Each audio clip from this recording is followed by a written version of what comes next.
Buenas tardes a todos. Gracias por participar aquí en esta charla que nos va a dar la doctora Pilar Calvo. Bueno, como sabéis, dentro de las actividades de Amires tenemos normalmente a principio de año, en el primer trimestre del año, pues una actividad que es el encuentro de socios, en el cual siempre invitamos a un profesional que nos comente algún tema sobre médicos, sobre investigación, ¿no? Acordaos que el año pasado estuvimos hablando con una doctora con genética y este año, bueno, pues la insistencia que habéis tenido la mayoría de los socios es un poquillo pues el tema este de la miopía, las patologías, los tratamientos, un poco hacia dónde apunta la investigación, etcétera. Entonces, bueno, creo que tenemos una ponente excepcional que os va a agradar a todos. Como ya también, porque hemos hecho también que este foro sea abierto, bueno, para que se haya conectado, que no sea asociado de la entidad, bueno, pues comentar que Amires es una entidad de pacientes que se dedica o su función o su nexo en común es el trabajar un poco por toda la problemática que está alrededor de la miopía magna. Tenemos una acción social que estamos trabajando bastante fuerte con el tema de la prevención de la miopía en la infancia. Estamos promoviendo un estudio al cual se va a unir Clínica Baviera a apoyarnos el estudio económicamente y en otros aspectos para saber qué prevención de la miopía existe en la infancia. Y luego también trabajamos mucho en el tema del adulto, fundamentalmente en el tema del tratamiento y la prevención de las enfermedades. Es un poco, digamos, las dos áreas con las que estamos trabajando. Clínica Baviera, muchos de vosotros la conoceréis, está haciendo un gran esfuerzo digamos, en una unidad que es la unidad de retina. Tiene, yo creo que, digamos, una red de retinólogos a lo largo de sus clínicas en toda España y está haciendo un gran esfuerzo un poco en la unidad de retina, porque, digamos, es uno de sus pilares fuertes en el que está apostando en los últimos años. Con nosotros hoy está la doctora Pilar Calvo, que es médico y especialista en oftalmología, fellowship en retina médica por la Universidad de Toronto, Canadá. También es autora de numerosas publicaciones científicas, tanto en congresos nacionales como internacionales. Y luego, pues también recibió hace poco pues, el premio a la mejor oftalmóloga joven, el premio Hermenegildo Arruga, que fue un oftalmólogo muy importante español digamos, de la primera mitad del siglo XX, si no que me corrija la doctora si no es así, por lo cual pues hay que darle la enhorabuena a esos talentos que estén aquí con nosotros compartiendo sus conocimientos. Y sin más, os voy a comentar que para que sea lo más fluido posible, se van a tener los micrófonos silenciados. El objetivo es que todos aquellos comentarios que queráis hacer de preguntas a la doctora lo hagáis a través del chat. Si tuviéramos tiempo, al final podemos abrir a lo mejor el micrófono 5 minutos, pero lo veo complicado. Y luego las preguntas que me habéis trasladado, bueno, yo con las que yo tengo aquí pendientes también se las comentaría a la doctora por ser un poco de interés general. Para todos, que lo sepáis, se va a grabar lo que es la ponencia e intentaremos que, bueno, pues si la grabación ha sido de calidad, ha sido adecuada, pues dar la difusión. Lo digo para que todos estéis, sepáis que se va a grabar. Es interesante que las preguntas que dijáis a la doctora sean de interés general. La doctora no os va a pasar consulta por videoconferencia, o sea, no habléis mucho de vuestro caso, lo que a mí me pasa, sino cómo tu caso puede ser una representación de una cosa general. No puede dar ese tipo de consejos porque ni es el lugar, ni son los métodos, ni nada. Entonces, por favor, que sean preguntas que vayan dirigidos un poco en tema general. Y luego, bueno, vuelvo a comentar, no sé si se ha escuchado o no, porque tiene una pequeña introducción, el tema de que va a ser grabada en lo que es la ponencia. Y bueno, pues espero que todos saquéis un buen partido de esta experiencia, ¿de acuerdo? Entonces le voy a pasar la palabra a la doctora Pilar Calvo, cuando quiera. Hola a todos, muchísimas gracias. Javier, Macarena, Débora, Sí, por la organización del evento, a Mires, por supuesto. Y si os parece, pues ya directamente creo que veis todos la presentación en pantalla y ya arrancamos. Como bien ha dicho Javier, la idea es hablar un poco de la miopía patológica, de las complicaciones y del tratamiento que podemos realizar. Os hago primero un breve resumen de lo que vamos a ver en este rato. Primeramente, haré una pequeña introducción sobre lo que es la miopía, algunos conceptos muy básicos que posiblemente muchos conocéis, pero bueno, por si alguien tiene alguna duda, porque muchas veces en la consulta pues solemos ir muy rápido, pues poder aclarar conceptos desde el inicio para que todo el mundo de cualquier nivel pueda entenderlo. Hablaré un poco también de la epidemiología, ¿no? Cómo está en el mundo la miopía y qué es lo que está pasando con la miopía y sobre todo con la miopía patológica. Y ya entraremos de lleno en las complicaciones. Como os explicaré, hay muchas complicaciones dentro del ojo producidas por la miopía patológica. Nos vamos a centrar en las más importantes. Luego hablaré brevemente de distintos conceptos. Uno de ellos es el estafiloma, que lo veremos con figuras para que todos lo podáis comprender. Luego entraremos en varias complicaciones, pero sobre todo la maculopatía miópica, que yo creo es la principal porque desafortunadamente es la más devastadora y creo que es importante detenernos. Y luego hablaremos de urgencias quirúrgicas, como es el desprendimiento de retina, que requieren una actuación muy inmediata porque son verdaderas urgencias oftalmológicas. Y luego hablaré de la membrana neovascular miópica, que es otro tipo de complicación, otro tipo de patología que tenemos tratamiento y cómo reconocerla y cómo tratarla. Finalmente, haremos un breve repaso por alguna otra complicación, un poquito sobre investigación y ensayo clínico y, como bien ha dicho Javier, tendremos tiempo suficiente para la discusión que espero que todos podáis dispongáis del chat para poder poner vuestras preguntas. Como introducción a la miopía, como todos sabéis, consiste en visión borrosa lejana. La palabra miopía es curioso, viene del griego y significa entrecerrar los ojos. Como sabéis, uno de los primeros signos que notamos cuando alguien no ve bien de lejos es que guiña un poco los ojos para intentar ver mejor. Esto se hace porque tiene un efecto que se denomina como un agujero estenopeico. Cuando uno entrecierra un poco los ojos es capaz de afinar un poquito más la visión. La miopía se produce por diversas causas, pero para hacerlo sencillo nos vamos a quedar solo con una. La miopía se produce porque el ojo, el globo ocular, en vez de tener el tamaño normal, es un poquito más alargado. Entonces, conforme se alarga su longitud axial, eso significa longitud axial, vamos a ir teniendo dioptrías. Entonces, la miopía, también existen muchas clasificaciones, pero vamos a dejarla más sencilla en cuanto a las dioptrías y nos vamos a quedar solo con dos tipos de miopía. La simple o benigna o miopía del estudiante, que es cuando tenemos menos de 6 dioptrías, o la patológica o miopía magna, que es cuando hay más de 6 dioptrías. Como veis, se va acompañada de una longitud axial, de lo que es la largura del ojo superior a 26 milímetros. Fijaros que 26 milímetros son menos de 3 centímetros. Y ahora os pongo el ejemplo que veis aquí en las figuras. La figura B tiene una longitud del ojo normal, ¿vale? Desde la córnea hasta el nervio óptico, el ojo normal mide 22, 23 milímetros. Todo lo que sea superior a eso, como veis en la figura A, es un ojo elongado, es un ojo más largo, más grande de lo habitual, es un ojo miope. A partir de 26 milímetros se considera miope patológico. Podemos tener globos oculares de hasta 30 o más de longitud. Son realmente ojos más grandes y pensar que cada milímetro lleva una diferencia muy importante en dioptrías. Esta imagen os lo pongo porque es el ojo por dentro. Esto es lo que vemos al hacer un fondo de ojo. ¿Esto es toda la retina? No. Esto es los 30 grados centrales.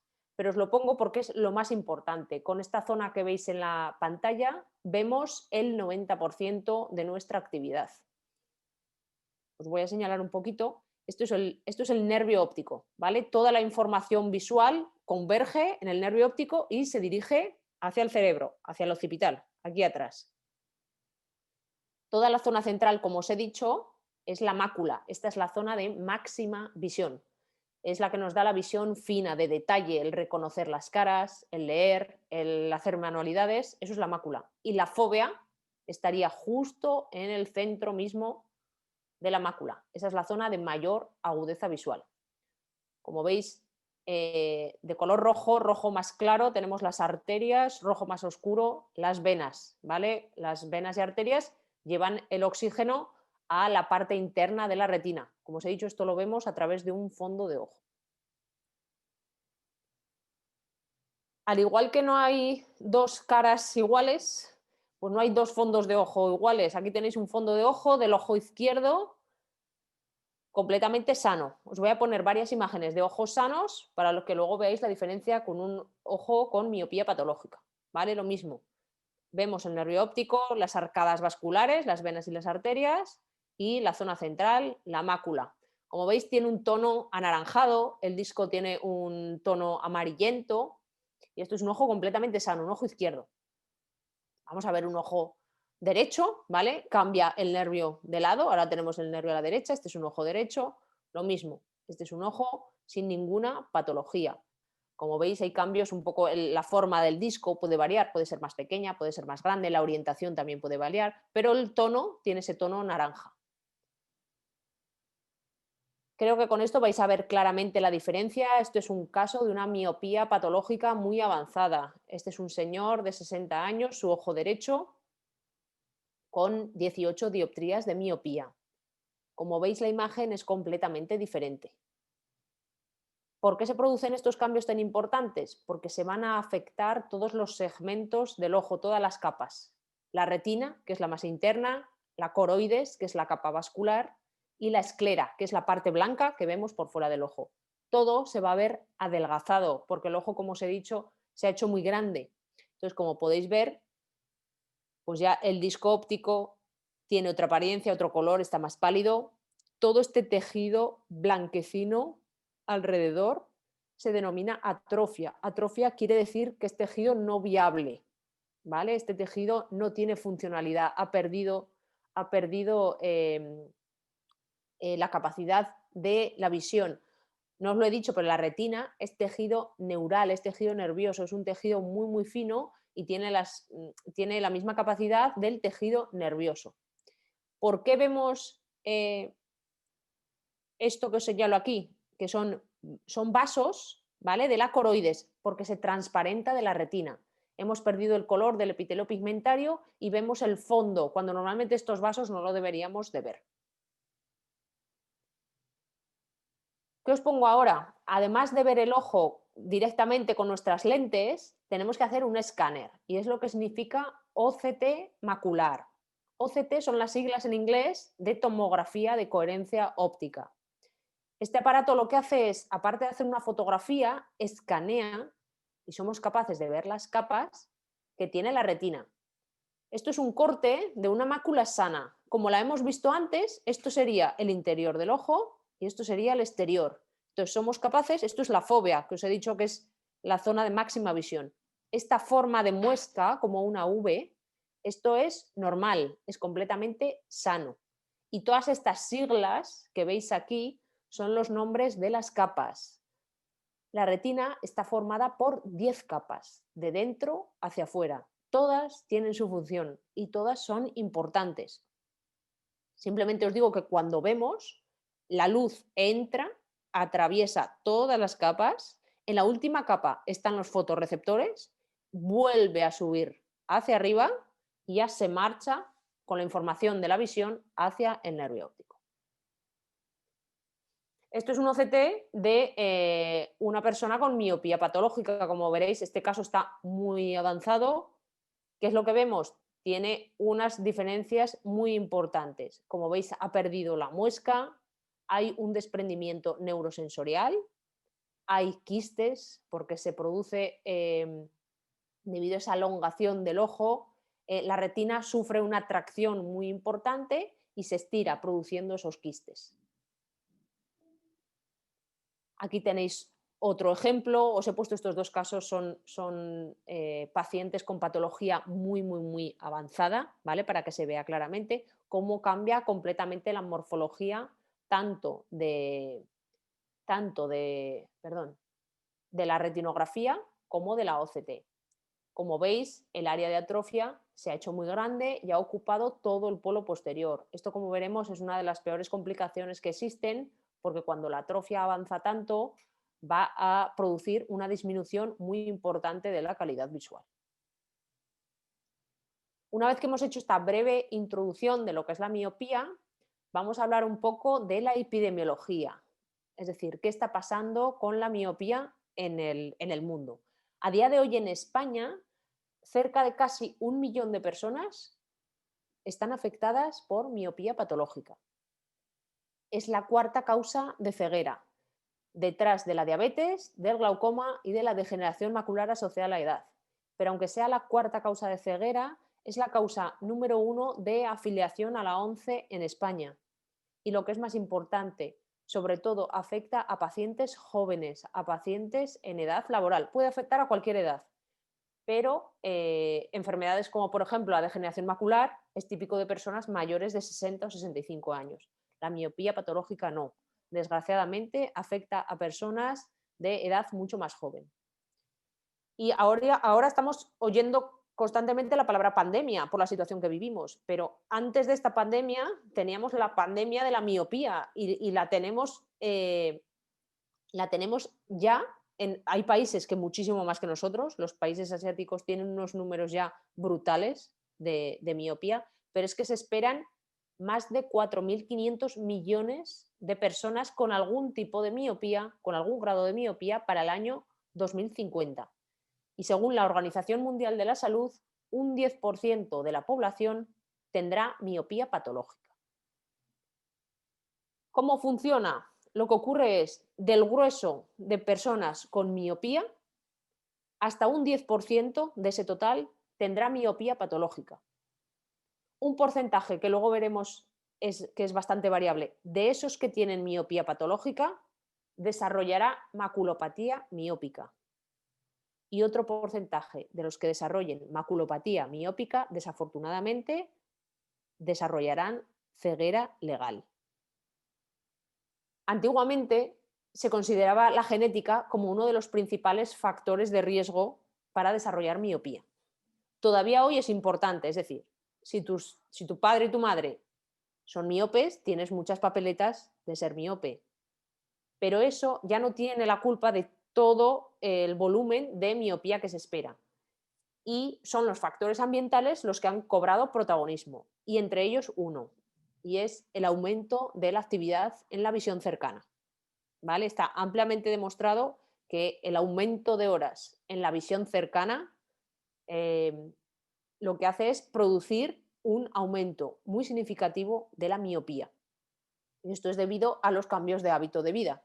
¿Vale? Antes se pasaba muchísimo más tiempo en el exterior, haciendo actividades al aire libre, y ahora, sin embargo, tenemos un número de horas dedicadas pues, a la lectura, a ordenadores, tablets, móviles, que ha aumentado tanto que este es el factor más importante que está provocando este aumento tan descompensado de la miopía. En cuanto a las complicaciones, seguro que me dejo alguna, pero como veis, la miopía patológica afecta a todos los segmentos del ojo y hay muchísimas complicaciones. No os asustéis, no es para nada mi intención en este rato hablar de todas estas complicaciones porque no os enteraríais absolutamente de nada, y nos vamos a centrar en las 3 que he considerado yo que tienen más interés o que son más importantes.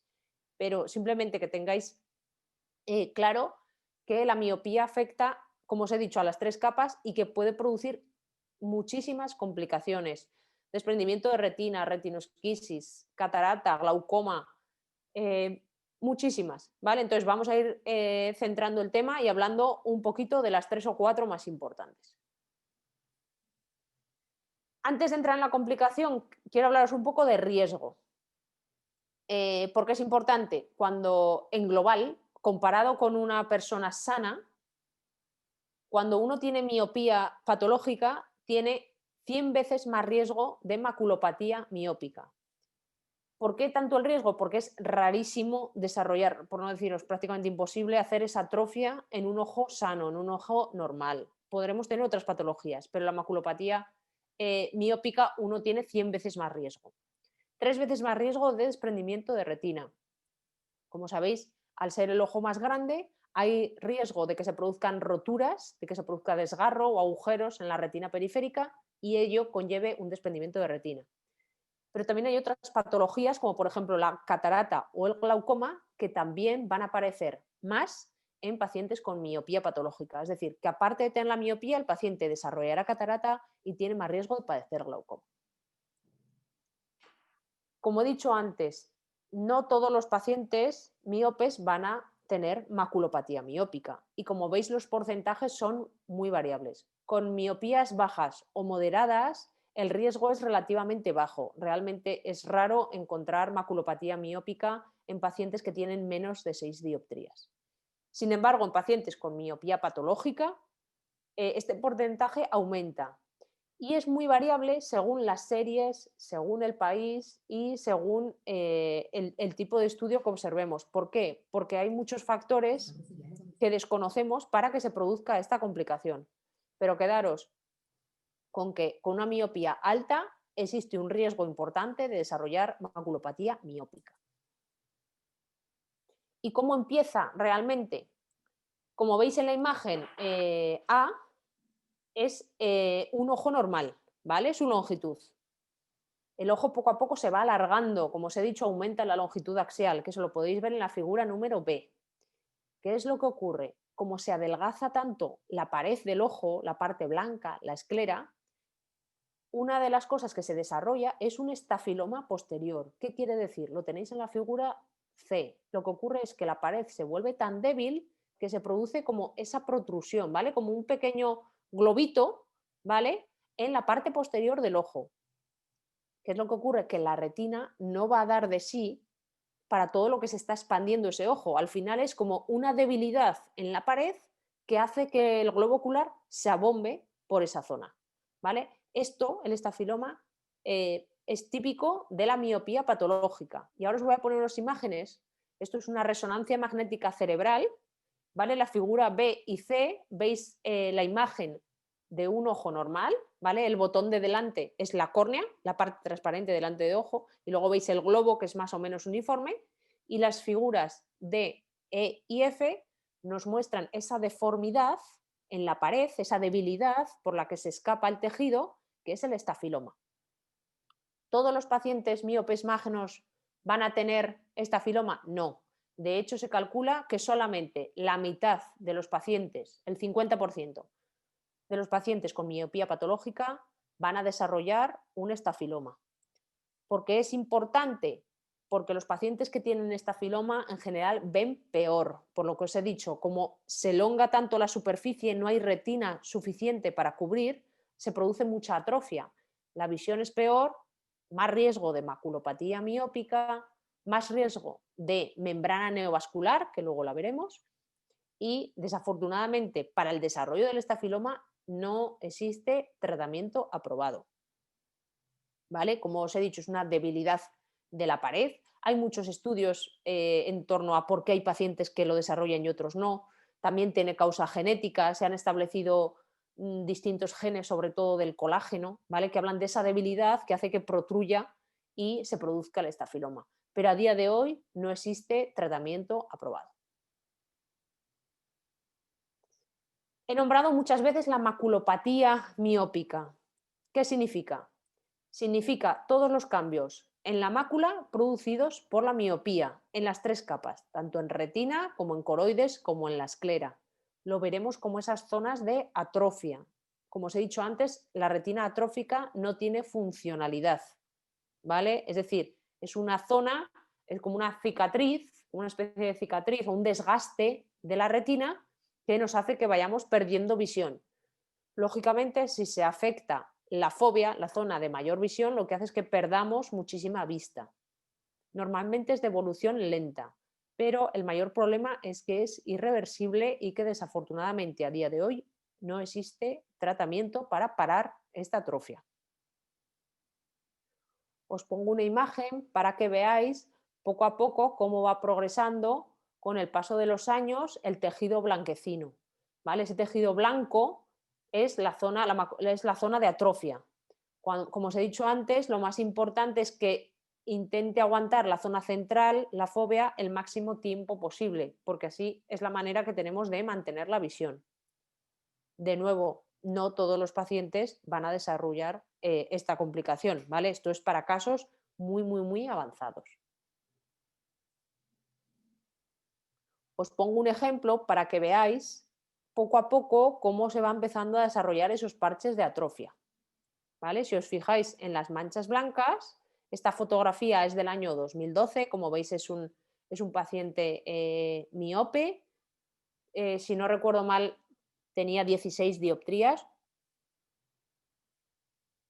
y vais a ver cómo poco a poco, esto es el año 2013, fijaros en las manchas blancas, van a ir aumentando, este es el año 2014, este es el año 2015. Quizá el salto del 14 al 15 se ve más claro cómo van saliendo esos nuevos círculos blancos que son las zonas de atrofia. ¿Qué es lo que ocurre? Que esos pequeños círculos al final se juntan y hacen una cicatriz grande. Vamos a ver ahora el ojo izquierdo. Como veis, aparte del tejido blanco, se ven zonas de tejido negro, forma parte de tejido cicatricial. Lo mismo, vamos a ir viendo cómo poco a poco esas zonas se van juntando y van aumentando su tamaño. ¿Vale? Es muy importante ir monitorizando a los pacientes con maculopatía miópica, hacerles OCT, luego os explicaré también por qué, porque además de la atrofia, aunque la atrofia en sí no tiene tratamiento, se puede complicar, es decir, puede sangrar en el borde de la atrofia, puede desarrollar una lesión que se llama membrana neovascular, que eso sí que tiene tratamiento, y es importante seguir al paciente para ver cómo está el estado de su mácula y poco a poco cómo va evolucionando. Vamos a cambiar de complicación y vamos a hablar ahora de una complicación quirúrgica, de una verdadera urgencia oftalmológica, como es el desprendimiento de retina. El desprendimiento de retina es algo brusco, algo indoloro y aparece una mancha negra fija como un telón que nos impide la visión y no podemos ver a su través. ¿Vale? Puede taparnos una parte, empezar por una esquina del campo visual y si no ponemos tratamiento pronto, avanza muy rápidamente. Necesitamos tratamiento y tratamiento temprano. ¿Vale? Ahora os voy a poner alguna fotografía. Como veis, estas fotografías ya no cogen solo el centro, sino que estos son equipos de campo amplio que nos dan casi los 200 grados de visión. Aparte de que nosotros podamos verlos con el oftalmoscopio, tener esta tecnología es muy, muy importante para documentar todas las lesiones. Pues bien, podéis ver en la zona superior, esa zona de que se ve de color verde, pero es por el color del aparato. Realmente en vivo no tiene ese color verde, ¿eh? Eso que habéis arrugado verde es el desprendimiento de retina. La bolsa de desprendimiento es un desprendimiento superior, ¿vale? Como veis, se cuela el líquido por el agujero que se ve. A ver si os lo puedo marcar. Ahí, eso es un desgarro. Por ahí se cuela el gel vítreo y desprende la retina. Este es otro ejemplo de un desprendimiento, ¿vale? Como veis, mucho más avanzado y cercano a la zona de máxima visión. Lo mismo, es muy importante que el desprendimiento no llegue a la mácula, ¿vale? Porque no es lo mismo, no cambia mucho el pronóstico de que el desprendimiento afecte a la mácula o no. Nosotros lo llamamos mácula on o mácula off. Mácula on cuando está pegada tiene mucho mejor pronóstico que si uno viene ya con la mácula off, la mácula desprendida, porque ahí la recuperación visual se va a ver más afectada. Y como he dicho, el único tratamiento efectivo ante un desprendimiento es la cirugía y la cirugía temprana. Si puede ser en las 24, 48, 72 primeras horas, es lo que mejor, ¿vale? Sin duda. Sobre todo cuando está la mácula pegada. Si tenemos ya la mácula desprendida, ahí tenemos un poco más de tiempo, desafortunadamente, porque cuando uno tiene la mácula desprendida, de operarlo el día 2 a operarlo el día 8 ya no hay mucha diferencia, desafortunadamente. Entonces, ¿qué es lo importante? Llegar antes, llegar cuando la mácula todavía no esté afectada. Si no se trata, el 100% de los casos va a llevar a una ceguera total e irreversible. Y luego de la cirugía os voy a hablar muy poquito porque es muy compleja. Hay muchas técnicas, ¿vale? En función del tipo de desprendimiento, de cómo esté el cristalino, de que el paciente esté operado de catarata o no, del número de desgarros que haya. Pues hay distintas técnicas quirúrgicas. Simplemente por nombraros algunas de estas técnicas incluye, como veis, una banda.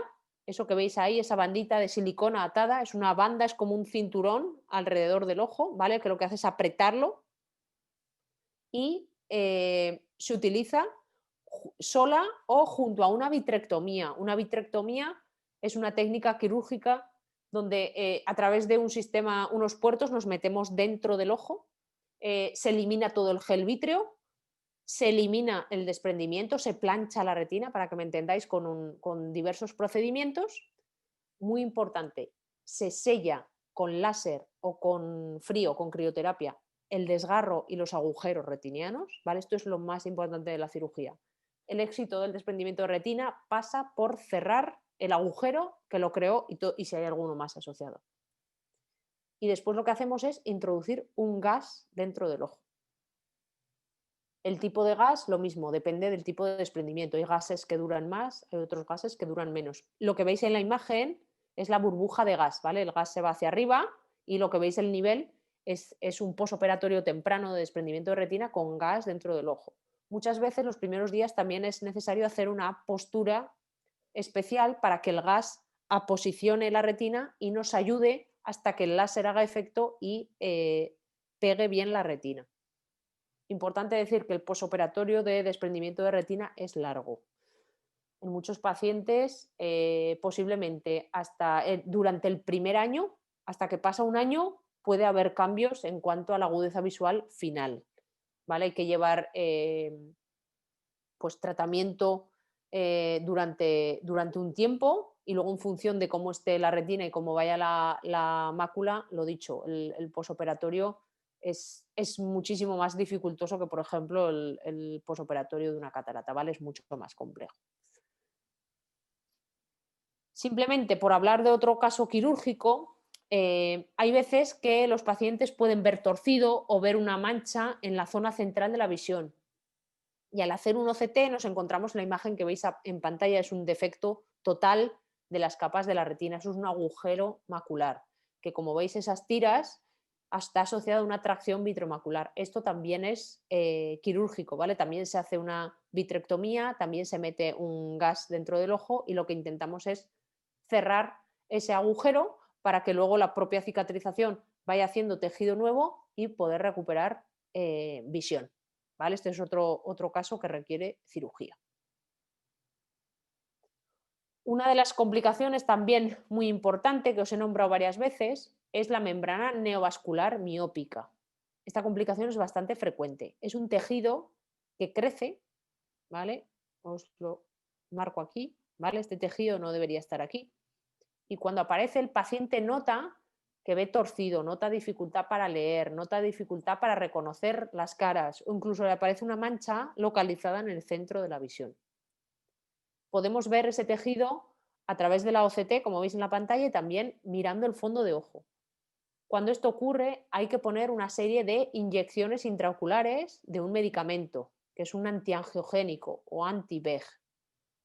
Pinchar en el ojo suena horrible, pero no es horrible. Lógicamente se hace bajo anestesia.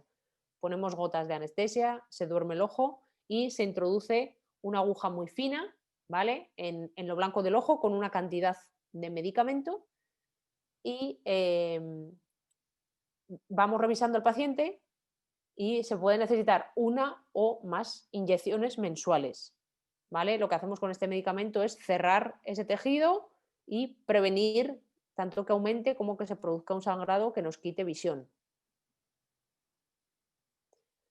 Muy importante la rejilla de Amsler cuando se produce una membrana neovascular. A vuestra izquierda tenéis una rejilla normal donde se ven todas las líneas rectas y a la derecha una rejilla alterada. Esto se lo damos siempre a los pacientes para que tengan la rejilla en casa y la miren tapando un ojo y tapando el otro, porque si un paciente empieza a ver torcido, puede ser signo de que la membrana neovascular o ha aparecido o está activa. Si esto ocurre, tiene que venir pronto a la consulta lo antes posible.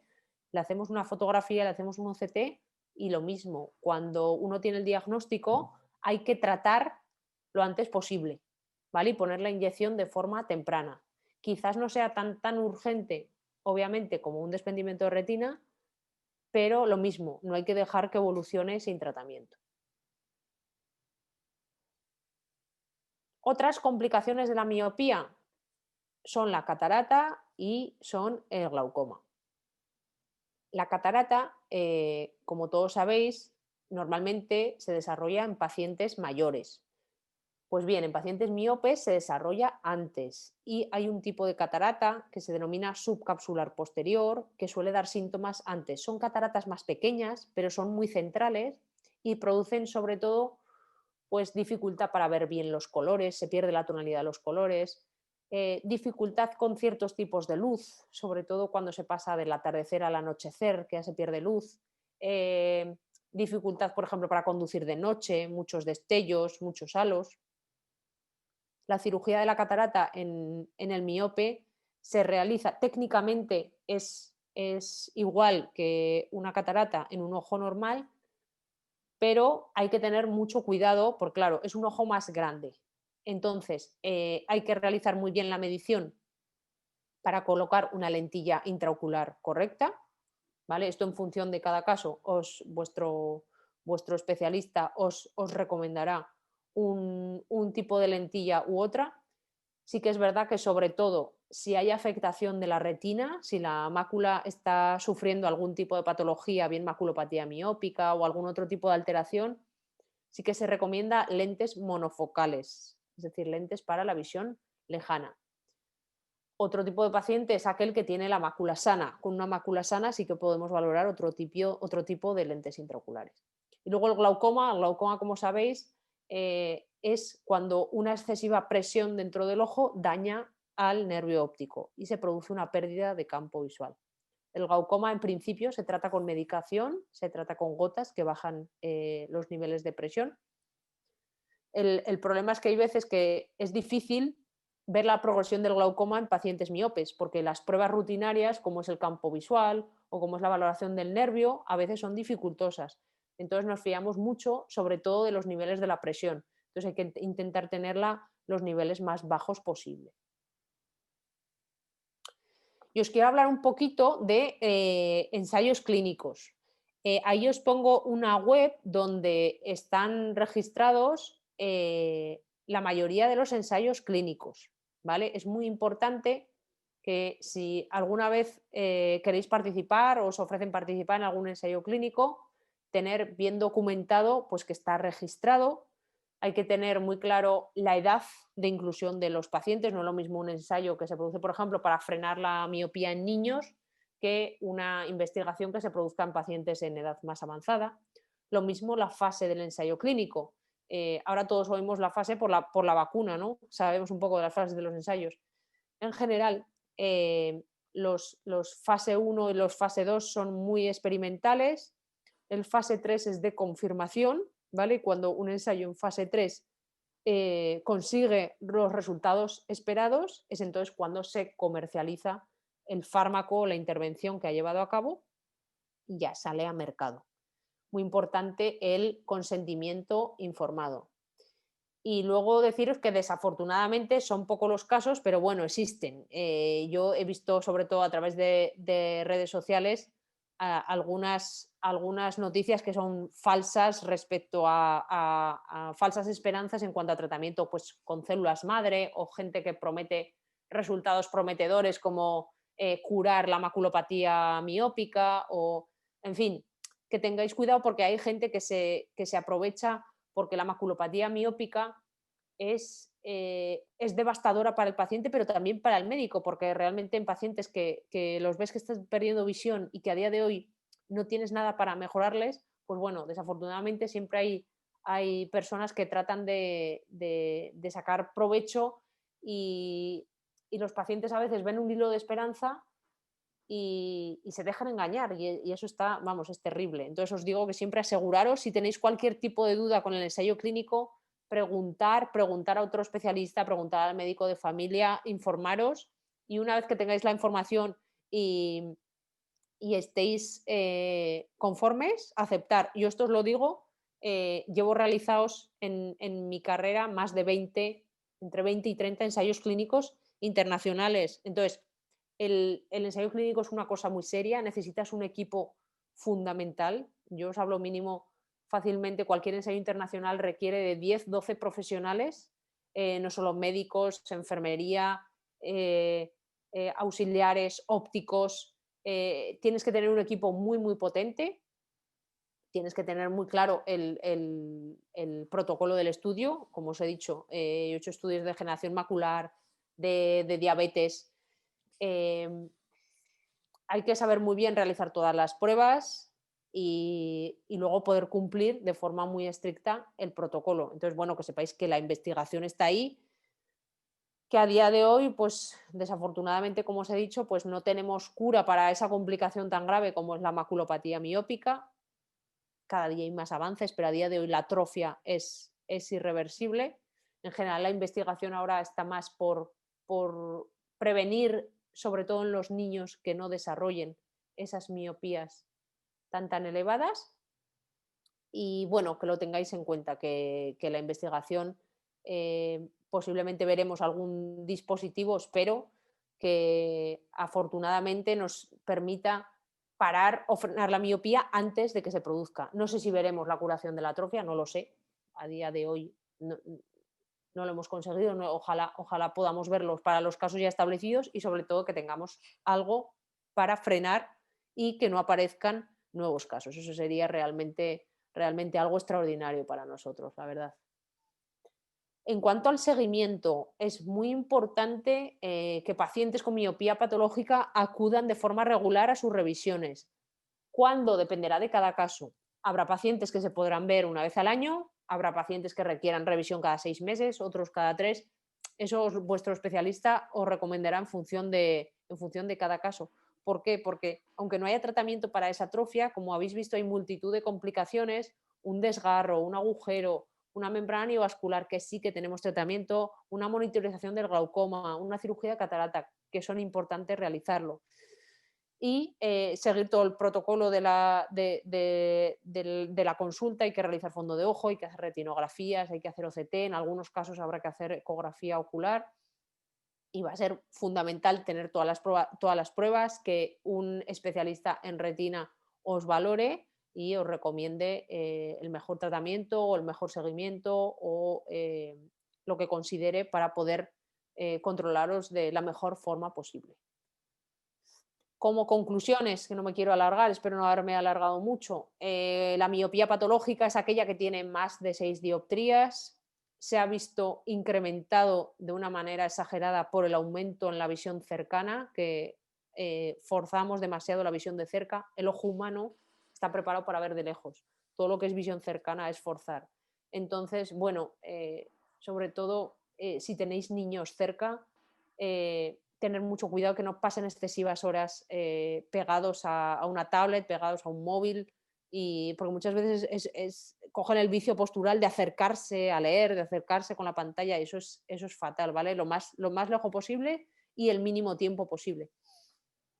Como sabéis, la miopía hace muchísimas complicaciones. Hemos hablado sobre todo de la maculopatía miópica, con esa atrofia central que se produce, del desprendimiento de retina, que es una verdadera urgencia quirúrgica, que hay que operar lo antes posible. La membrana neovascular, que también quita mucha visión, que produce visión torcida y pérdida de la visión central. Otras complicaciones, como son catarata y glaucoma, que sí que tenemos tratamiento para ellas. La importancia de los ensayos clínicos y bueno, la necesidad de seguir el tratamiento que nos recomienden y un seguimiento para valorar todas esas posibles complicaciones complicaciones que se deben producir. Y bueno, nada más, que muchísimas gracias a todos por escucharme y que quedo a disposición de todas las preguntas que os apetezca hacer. Pues muchas gracias, doctora. La verdad que has comentado unos temas muy bien explicados, muy bien canalizados y yo pienso que ha sido muy didáctica la charla y la verdad que ha estado muy bien, muy bien explicada. No sé si eres docente o no eres docente, pero la verdad que lo explicas fenomenal. Te quería comentar varias cuestiones, más que nada para el tema de aclarar algunos conceptos. Eh, Muchas veces hablamos de la miopía patológica. La miopía patológica se nace, o sea, uno cuando nace va a desarrollar una miopía patológica porque tiene esa carga genética, o la miopía patológica se puede desarrollar a partir de una persona miope, ¿es una consecuencia de la otra o son dos miopías que acaban en el mismo sitio pero de origen diferente? No sé si me he explicado. Sí, sí, sí, además es muy buena pregunta. Como he dicho antes, había muchísima carga genética, ¿vale? Y realmente cuando antes veíamos un miope magno, era como bien has dicho, pues porque le había tocado en sus genes ser miope magno, ¿vale? ¿Qué es lo que ocurre ahora? Ahora no, ahora se da mucha más importancia al factor ambiental, es decir, se junta que eres miope, ¿vale? Con un aumento en número de horas exagerado de actividad en la visión cercana, eso hace que se descontrole la miopía y acabe siendo un miope magno. Que sí que es verdad que siempre tendrás una tendencia, ¿vale? Porque como hemos visto, no todos los miopes, seguro que pones a un montón de gente con miopía pasando un montón de horas de cerca en el ordenador o en la tablet y solo unos pocos desarrollarán miopía patológica. ¿Por qué? Porque se juntará el aumento en la visión cercana más la influencia genética. Ujú. Claro. Y otra pregunta que también quería hacer, que muchas veces, ¿podemos considerar la miopía patológica una enfermedad o realmente es un factor de riesgo que puede desembocar en una enfermedad? Vosotros los médicos, ¿cómo lo tenéis esto catalogado? Porque igual que la diabetes es Sí. una enfermedad, o sea, cuando uno dice, tienes miopía patológica, ¿es una enfermedad o hay que esperar a que se empiezan a aparecer las primeros patologías asociadas a la miopía, como puede ser la degeneración macular miópica, Mm. etcétera? Yo sí que lo considero una enfermedad. Te digo por qué. Igual que tengo pacientes diabéticos con una visión perfecta del 100% y los tengo que revisar porque la diabetes puede hacerte quedar ciego, lo mismo con la miopía patológica. Es decir, tú puedes tener miopía patológica y tener una retina sana y no tener nada de lo que he nombrado y acabar tu vida con el 100% de visión, o puedes desarrollar un montón de complicaciones. Entonces yo, per se, lo considero una enfermedad. ¿Por qué? Porque vas a necesitar un seguimiento. ¿Vale? Lo dicho, Ujú. habrá quien haga complicaciones y habrá quien acabe con una visión perfecta. Pero como no sabemos, no tenemos una bola de quién lo va a desarrollar o quién no, lo considero igual que la diabetes. Ujú. Vale. Y otra pregunta que también quería hacer, que también me ha traspasado sobre el tema de investigación. Eh, yo sé que la investigación son equipos multidisciplinares, normalmente pues, se trabaja con fondos europeos y normalmente intervienen varios países, en varios hospitales o varias clínicas. Actualmente Clínica Baviera está trabajando en esta línea, está interesada, está metida en algún tipo de proyecto Pues o no lo sabe, o no lo sabes. hombre, somos muchas las clínicas Sí. y se está intentando potenciar y que Clínica Baviera participe Ujú. de estos ensayos clínicos. ¿Qué es lo que ocurre? Que a veces, como te he dicho, en función de las necesidades se pueden realizar, es decir, no todas las clínicas tienen el mismo tipo de equipo, el mismo volumen, pero se está haciendo un esfuerzo importante para poder realizar los ensayos clínicos que se realizan en centros hospitalarios de la Seguridad Social, poder realizarlos también en Clínica Baviera, y iremos viendo a ver qué es lo que podemos ir realizando. Es muy importante porque normalmente cuando uno tiene la posibilidad de entrar en los ensayos clínicos, yo os hablo desde mi experiencia, los resultados son muy buenos. Son muy buenos, Ujú. porque lógicamente lo primero, ante todo, es la seguridad. La seguridad para el paciente, la seguridad de lo que estás haciendo, ser muy estricto en los controles. Así que ojalá podamos hacer mucha investigación aquí. ¿Crees que tras lo ocurrido recientemente con el COVID, va a existir una presión social frente a los políticos y la administración para que realmente se invierta más en investigación o esto será agua pasada? Tu percepción personal, ya sé que es una pregunta muy personal, Sí. pero es Mi, claro, mi percepción, todos nos mi- acordamos de la investigación o todos nos acordamos de Santa Bárbara tarde, cuando truena, pero no antes. pues desafortunadamente es así. Yo creo que ahora mismo con la presión que hay, lo que sí que se ejercerá es una presión máxima, porque claro, el problema es como ahora todo está con COVID, la asistencia normal de todas las patologías, va a haber ahí una bola, una lista de espera tremenda.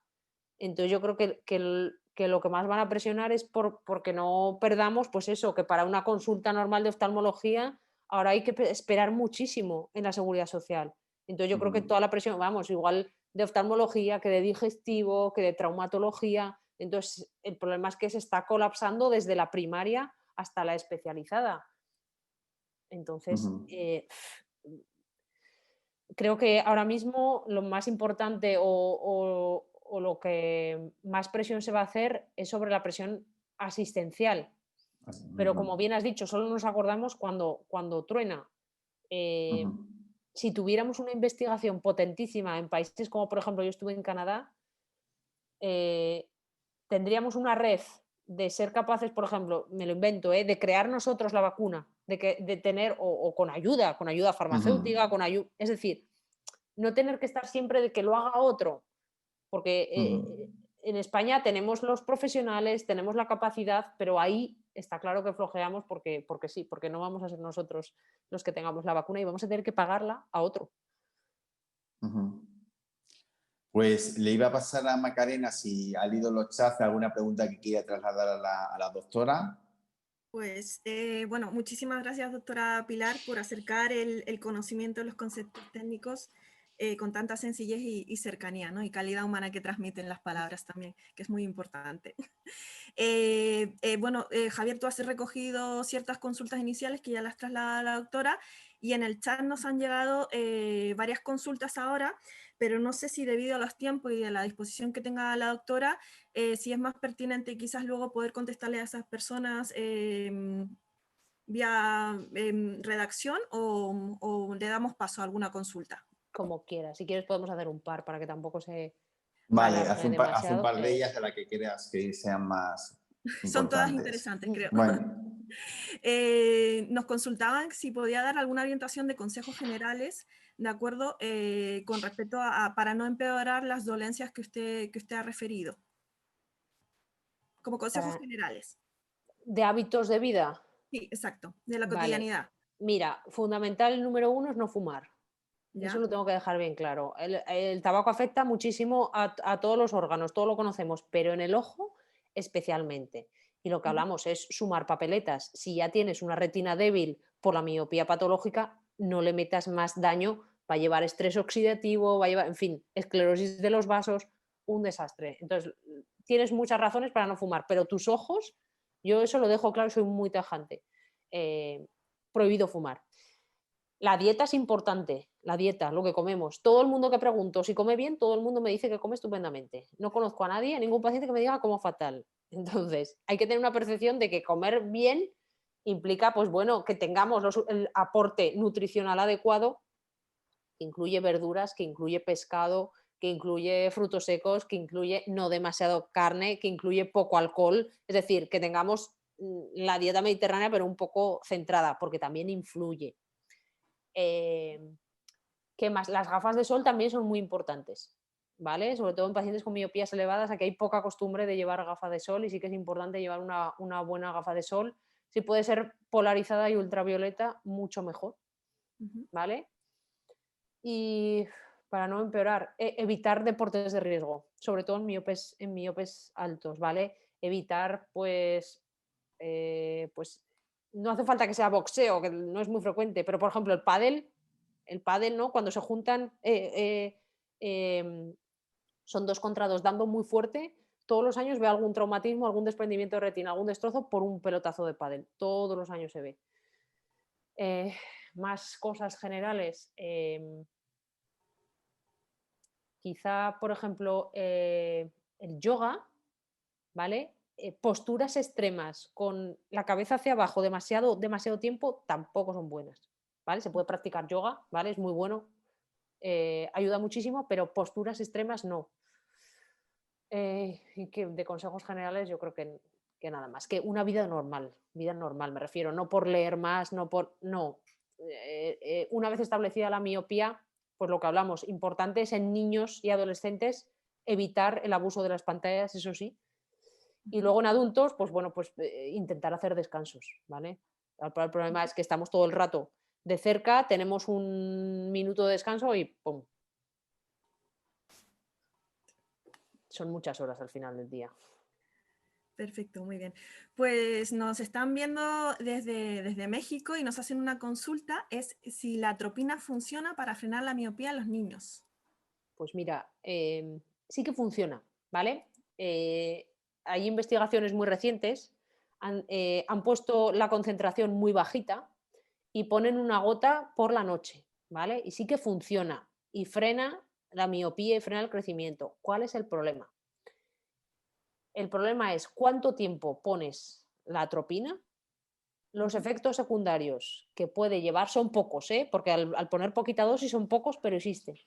Y sobre todo el efecto rebote de cuándo lo dejas, ¿vale? Porque resulta que es que la miopía puede avanzar hasta pasados los 18, 20, 25 años. Entonces, claro, un niño con 6 años no le puedes meter 18 años de tratamiento, pero pasa lo mismo con las lentillas. Las lentillas, la ortokeratología funciona, pero el problema es cuánto tiempo pones la lentilla, qué riesgo hay, qué pasará luego con ese ojo cuando le quites. Es decir, a largo plazo tenemos cosas que funcionan, pues el tiempo del ensayo, 1 año, 2 años, pero necesitamos algo que nos funcione hasta que el paciente le deje de crecer el ojo. Y eso es muy difícil. Se está haciendo mucho, pero todavía es difícil. Pero sí, la gota de atropina al 0,001% por la noche funciona. Muy bien.